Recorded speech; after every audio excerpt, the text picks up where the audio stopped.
Lecture du livre Patriarches et prophètes d'Ellen White. Chapitre 51. Le soin des pauvres. Pour encourager l'assiduité au service divin, comme pour secourir les pauvres, Dieu réclama des Israélites une seconde dîme de tous leurs revenus. Voici ce qu'il avait dit de la première dîme. Quant aux enfants de Lévi, voici je leur donne en héritage toutes les dîmes d'Israël. À l'égard de la deuxième, il avait ordonné, « Tu mangeras en présence de l'Éternel ton Dieu, dans le lieu que l'Éternel aura choisi pour que son nom y soit invoqué, la dîme de ton blé, de ton vin nouveau, de ton huile, des premiers-nés, de ton gros et de ton menu bétail, afin que tu apprennes à craindre toujours l'Éternel ton Dieu. » 2 années de suite, les Israélites devaient apporter au sanctuaire cette seconde dîme ou son équivalent en argent. Après avoir fait à Dieu une offrande d'action de grâce et donné une portion déterminée au prêtre, l'offrant devait consommer le reste en agape religieuse auquel il invitait l'étranger, l'orphelin et la veuve. Cette ordonnance permettait à l'Israélite, à l'époque des fêtes annuelles, non seulement d'offrir au Seigneur des dons reconnaissants, mais aussi d'inviter à des repas fraternels les prêtres et les Lévites qui, mis ainsi en contact avec le peuple, avaient l'occasion de l'encourager et de l'instruire dans le service divin. Chaque 3e année, en échange, cette deuxième dîme devait être utilisée pour recevoir sous son toit le Lévite et le pauvre. Tu la donneras, ordonnait la loi, aux Lévites et à l'étranger, à l'orphelin et à la veuve, afin qu'ils aient à manger dans tes villes et qu'ils soient rassasiés. Cette dîme constituait ainsi un fonds destiné à des buts charitables et hospitaliers. D'autres dispositions encore étaient prises pour les pauvres. Les droits de Dieu mis à part, ce qui frappe dans les lois données par Moïse, c'est l'esprit de libéralité, de compassion et d'hospitalité qui caractérise les recommandations relatives aux pauvres. Bien que Dieu eût promis à son peuple d'abondantes bénédictions, il n'avait jamais dit que la pauvreté y serait entièrement inconnue. Il y aurait toujours dans le pays des pauvres et des gens qui feraient appel à la sympathie et à la bienfaisance. Comme aujourd'hui, on était sujet au malheur, à la maladie et à des pertes matérielles. Mais, aussi longtemps qu'Israël fut fidèle aux divins préceptes, on n'y vit jamais de mendiant, ni personne souffrant de la faim. La loi de Dieu donnait aux pauvres le droit à une certaine portion des produits du sol. Il était permis à chacun d'apaiser sa faim dans le verger ou dans la vigne de son voisin. C'est en vertu de cette tolérance que les disciples de Jésus avaient cueilli et mangé des épis un jour de sabbat. Tout ce qui restait dans les champs de blé, dans les vergers et dans les vignes, après la récolte, appartenait aux pauvres. Quand tu feras la moisson dans ton champ, disait Moïse, si tu as oublié une poignée d'épis dans le champ, tu ne retourneras point pour la prendre. Quand tu auras secoué tes oliviers, tu ne reviendras pas pour passer en revue chaque branche. Quand tu vendangeras ta vigne, tu ne cueilleras pas les grappes qui y sont restées. Elles seront pour l'étranger, pour l'orphelin et pour la veuve. Tu te souviendras que tu as été esclave dans le pays d'Égypte.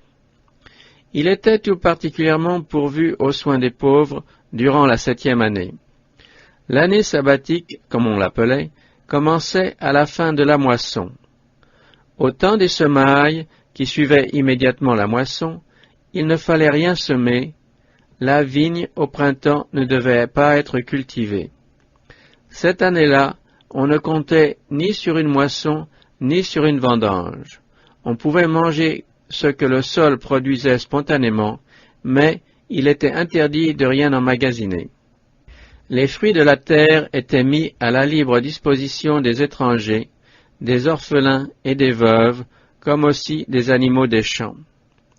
On se demandera comment le peuple pouvait vivre durant la 7e année, puisque la terre ne produisait que juste de quoi subvenir aux besoins de ses habitants. Dieu y avait pourvu par cette promesse. Je vous enverrai ma bénédiction la 6e année, et elle donnera une récolte pour 3 ans. Vous sèmerez la 8e année, et vous mangerez de l'ancienne récolte. Jusqu'à la 9e année, jusqu'à ce que sa récolte soit venue, vous mangerez de l'ancienne. L'observation de l'année sabbatique devait être un bienfait pour le sol et pour l'habitant. Cette année de jachère préparait la terre à produire davantage. De son côté, le peuple, déchargé des gros travaux de la campagne, pouvait vaquer à diverses besognes, tout en jouissant de plus grands loisirs pour récupérer ses forces physiques en vue du labeur des années suivantes. En outre, cette année-là donnait à l'Israélite plus de temps à consacrer à la méditation, à la prière, à l'étude des enseignements et ordonnances du Seigneur, comme à l'éducation de sa famille. Pour les esclaves hébreux, l'année sabbatique était celle de l'émancipation. Mais on ne devait pas les renvoyer à vide. L'ordre de Dieu disait « Quand tu le renverras libre de chez toi, tu ne le renverras pas les mains vides. Tu ne manqueras pas de lui donner quelque chose de ton troupeau, de ton aire et de ton pressoir. Tu lui donneras une part des biens dont l'Éternel t'aura béni. » Le salaire de l'ouvrier devait lui être remis sans retard.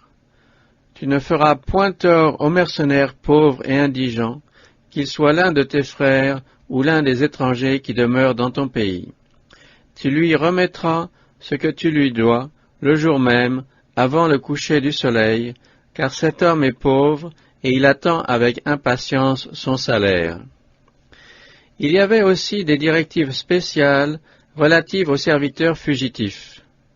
Tu ne livreras pas à son maître un esclave qui se sera réfugié auprès de toi après s'être enfui de chez son maître. Il demeurera avec toi au milieu de ton pays, dans le lieu qu'il choisira, dans celle de tes villes où il se trouvera bien. Tu ne le molesteras point. Au débiteur, la 7e année apportait l'affranchissement de ses dettes. Les Hébreux devaient en tout temps donner assistance à leurs frères nécessiteux et leur prêter de l'argent sans intérêt. Prêter à intérêt à un malheureux était expressément défendu. Si ton frère qui est près de toi devient pauvre et que sa main s'affaiblisse, tu le soutiendras, quand même il serait un étranger ou un hôte, afin qu'il vive auprès de toi. Tu ne tireras de lui ni intérêt ni profit, mais tu craindras ton Dieu, et ton frère vivra auprès de toi. Tu ne lui prêteras point ton argent à intérêt, et tu ne lui donneras point de tes vivres pour en tirer un profit. Si la dette restait impayée jusqu'à l'année du relâche, elle était alors annulée. L'approche de cette année pouvait avoir pour effet de ralentir la générosité envers les indigents. Mais les Israélites étaient tout particulièrement mis en garde contre cette tentation. À témoin les avertissements suivants. S'il y a chez toi l'un de tes frères qui soit pauvre, tu n'endurciras point ton cœur et tu ne fermeras pas ta main à ton frère pauvre. Prends garde à toi, de peur qu'il n'y ait une pensée mauvaise dans ton cœur et que tu ne dises « La 7e année, l'année de rémission approche ». Prends garde de considérer sans pitié ton frère pauvre et ne refuse pas de le secourir. Car il crierait contre toi vers l'Éternel, et tu te rendrais coupable d'un péché. Il y aura toujours des pauvres dans le pays. C'est pourquoi je te donne ce commandement. Ouvre ta main à ton frère, à l'indigent et au pauvre qui sera dans ton pays. Tu lui prêteras ce dont il aura besoin, selon son indigence. Nul n'avait lieu de craindre que sa libéralité pût l'exposer à tomber dans le besoin. Au contraire, l'obéissance au commandement de Dieu était le plus sûr chemin de la prospérité. Tu prêteras à beaucoup de nations, disait l'Éternel, et tu n'emprunteras point toi-même. Tu domineras sur beaucoup de nations, et elles ne domineront pas sur toi. Après 7 années sabbatiques, 7 fois 7 ans, soit une période de 49 ans, disait l'Éternel, vous ferez sonner la trompette dans tout votre pays. Vous sanctifierez la 50e année, et vous publierez la liberté dans le pays pour tous ses habitants. Ce sera pour vous le jubilé, chacun de vous rentrera dans sa propriété, et chacun retournera dans sa famille. C'était le 10e jour du 7e mois, le jour des expiations, que l'on faisait retentir le son de la trompette du jubilé à travers le pays. Tous les enfants de Jacob étaient alors appelés à saluer l'année de rémission. Et on la saluait en effet avec d'autant plus d'allégresse qu'elle commençait à partir du grand jour des expiations où se faisait la propitiation de tous les péchés d'Israël. Comme sous l'année sabbatique, on ne devait ni ensemencer ni moissonner les champs. Tout ce qu'ils produisaient était considéré comme appartenant aux indigents. Au jubilé, certaines catégories d'esclaves hébreux, tous ceux qui n'avaient pas été émancipés l'année sabbatique, étaient mis en liberté. Ce qui caractérisait surtout l'année du jubilé, c'était le retour de tous les biens immobiliers à la famille du premier possesseur. Selon les directives divines, le pays avait été partagé en lots. La répartition faite, il était positivement défendu d'y rien changer. On ne pouvait vendre sa terre que si l'on y était contraint par la pauvreté. Au cas où le possesseur d'un lot vendu ou ses parents désiraient le racheter, l'acquéreur n'avait pas le droit d'en refuser la vente. De toute façon, l'année du jubilé, la terre revenait automatiquement à son premier propriétaire ou à ses héritiers. La terre ne sera point vendue à perpétuité, disait l'Éternel, car la terre est à moi, et vous êtes chez moi comme des étrangers et des gens en séjour. Il s'agissait de faire comprendre à Israël d'une part que le pays qui lui était confié pendant un certain temps était la propriété légitime de Dieu, et d'autre part que ses occupants étaient tenus d'avoir des égards tout particuliers pour les indigents, ces derniers ayant autant que les plus fortunés le droit d'y occuper leur place.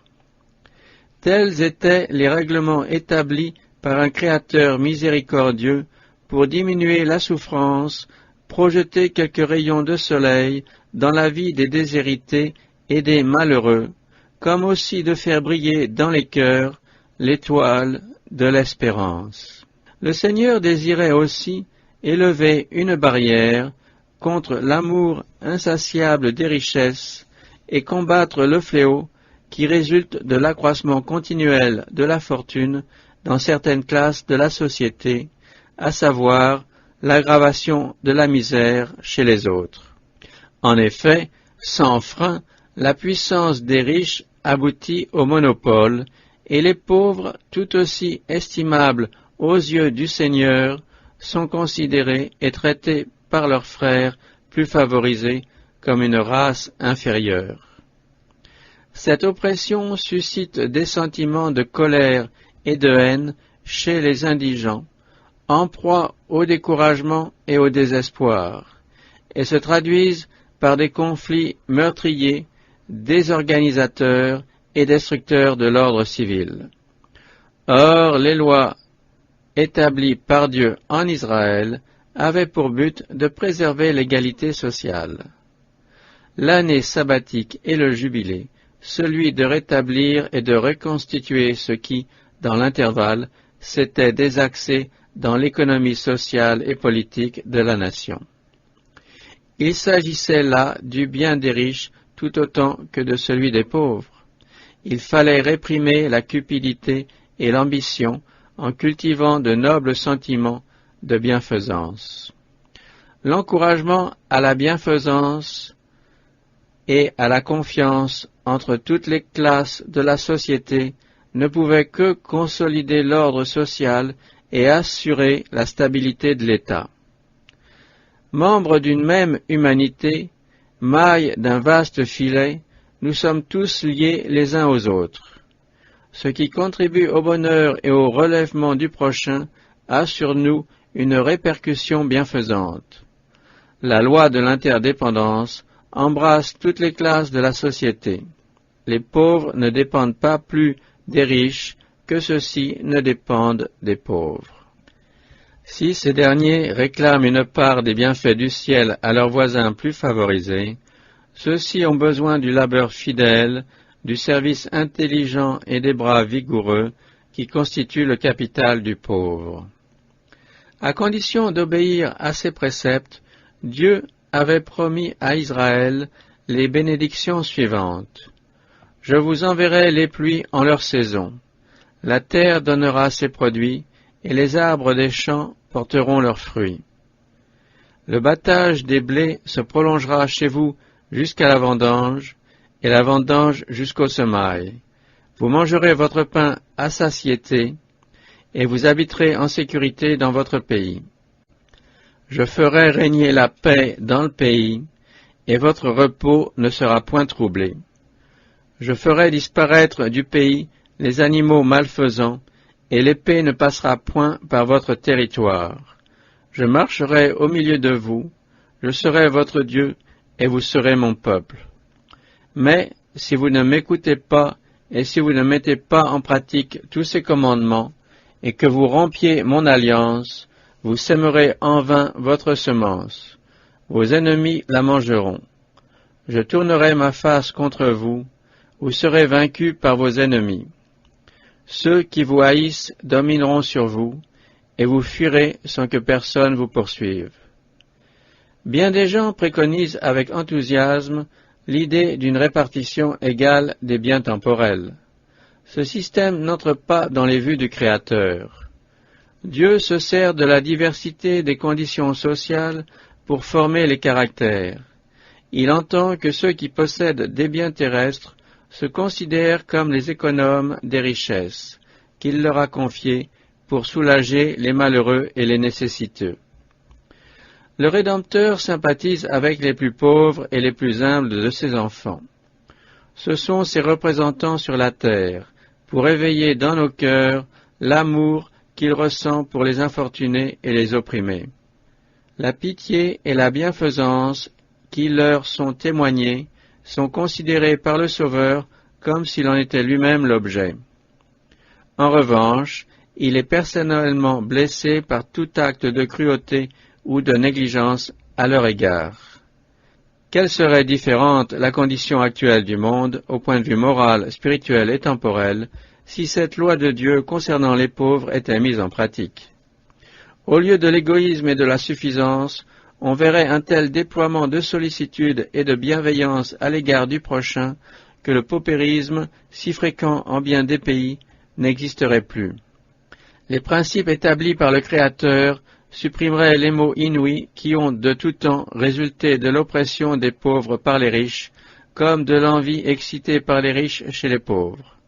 Tout en prévenant l'accumulation de richesses excessives et le déploiement d'un luxe effréné, ces mêmes principes rendraient impossible l'ignorance et la dégradation des multitudes dont le servage, mal rémunéré, sert à édifier des fortunes colossales. En un mot, ils apporteraient une solution paisible aux problèmes qui menacent actuellement de plonger le monde dans l'anarchie et dans le sang.